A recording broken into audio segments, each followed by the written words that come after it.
how to pair and connect an Anker Soundcore 1 and a Soundcore 2 speaker to a second device. So, once you turn your Anker Soundcore 1 or 2 on, you should get a white steady light and a blue steady light to indicate that you are connected to a Bluetooth device.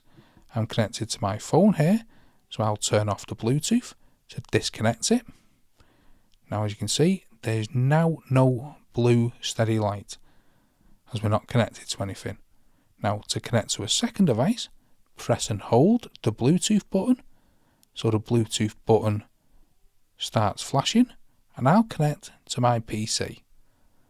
So I'll go to the Bluetooth on the PC and then press connect, because once the blue flashing light is like this, it means it's looking to connect to something, and I can see it on my PC. I'll select it, and there you go.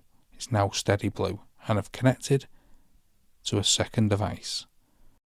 So that's how to pair and connect an Anker Soundcore 2 or 1 to a second device.